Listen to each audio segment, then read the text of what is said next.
Welcome to the Canadian political scene. Today we will look at federal reaction to Quebec's new Charter of Quebec Values. Nous unirons la population du Québec under this chart.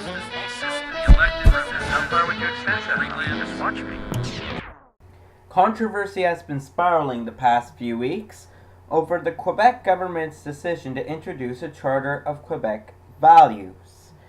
It is being deemed as offensive and very divisive.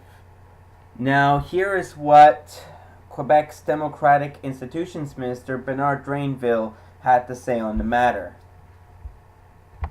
We also propose affirming in the Charter the state's religious neutrality and the secular nature of our institutions. In doing so, we will recognize elements of our heritage that bear witness to our history. For this religious neutrality to take shape in public institutions, it must also show in the people who work for them.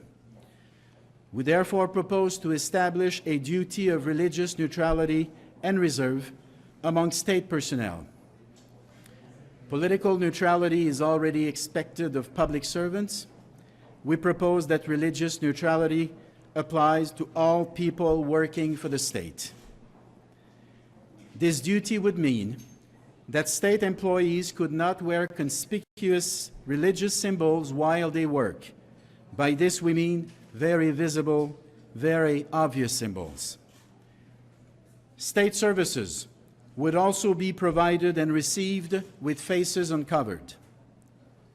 Finally, and this is an important part of our proposals, we want to establish a framework of rules to guide religious accommodation requests and specify the conditions under which an accommodation can be made in the future. The charter was met with a great amount of opposition from the federal realm, the Conservative government promising to challenge it in the courts, while the opposition parties piled on with their criticisms as well. We will ask the Department of Justice, if these proposals become law, to closely review them, and if it's determined that a prospective law violates the constitutional protections for freedom of religion to which all Canadians are entitled, we will defend those rights vigorously. We believe that it's important to defend people's freedoms, not restrict them. Madame Marois has a plan.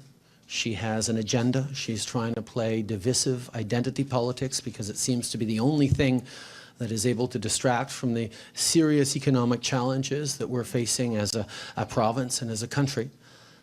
But Canadians and Quebecers are better than that, and I am confident that we will continue to demonstrate that Canada is a land of freedom, of respect, of openness, and Quebecers will, in the coming weeks and months, push back very hard against this charter. Suffices to say that the text confirms our worst fears. We're categorical in rejecting this approach.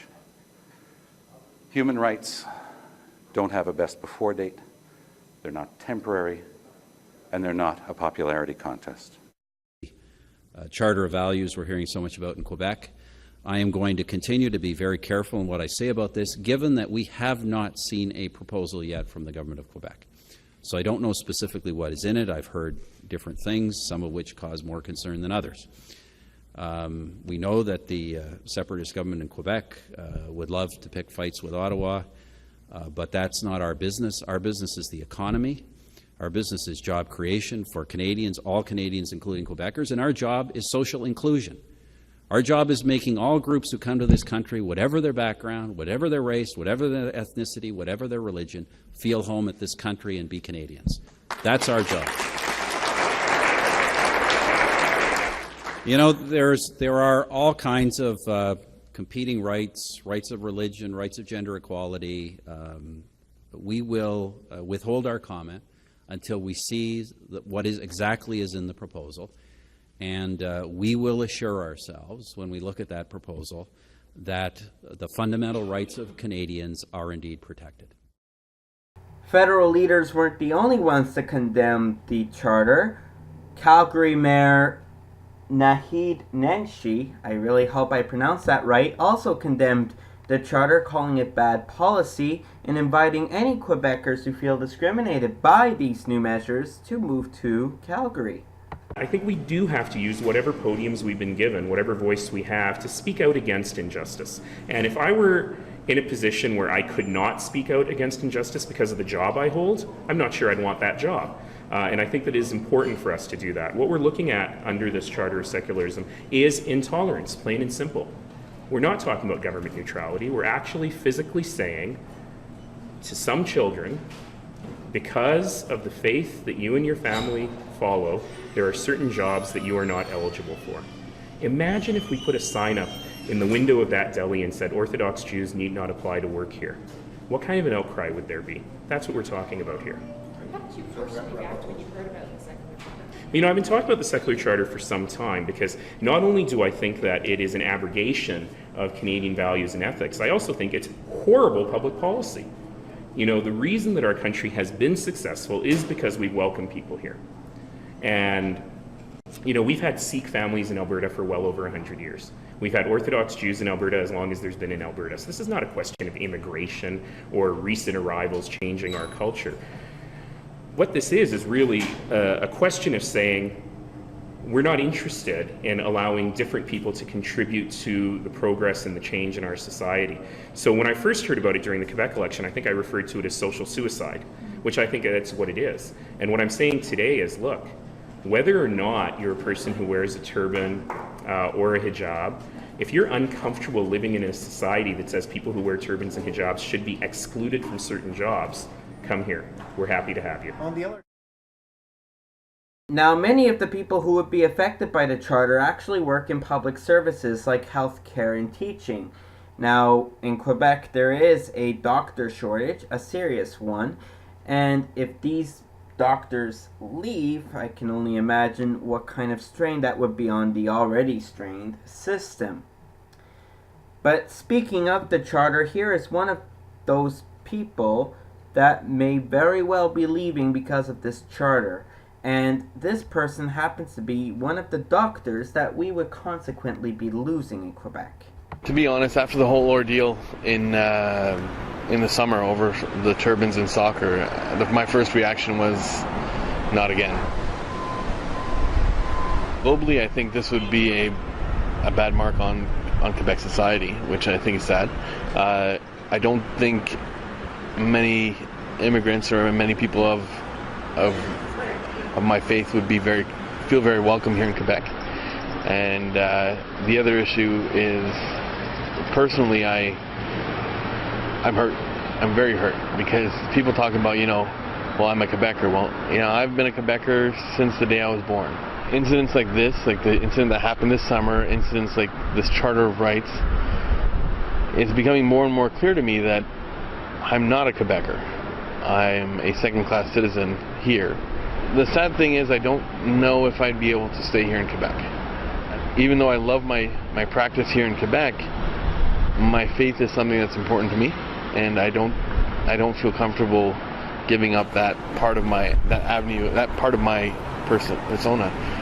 And I don't think a lot of people would be willing to either. My Quebec culture has never been so close-minded.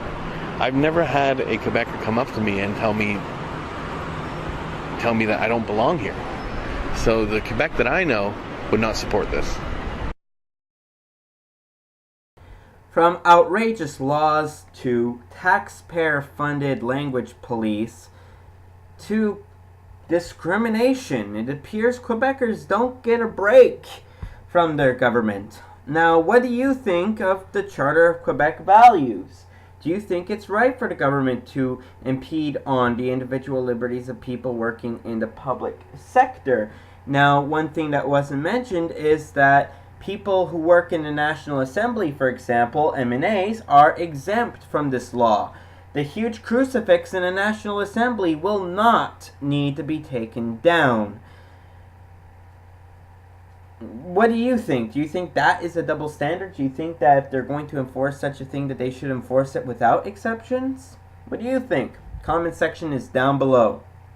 For more videos, do subscribe to this channel, and for more articles and more of the latest controversy on the Canadian political scene, like us on Facebook, follow us on Twitter, and follow us on Google+. And since this does fall into the Quebec political scene, I do recommend that you like that page too, as long as following its Twitter and Google+ pages. So I really do want to hear from you. What do you think of the Quebec Charter of Quebec Values? How far would you extend that? Just watch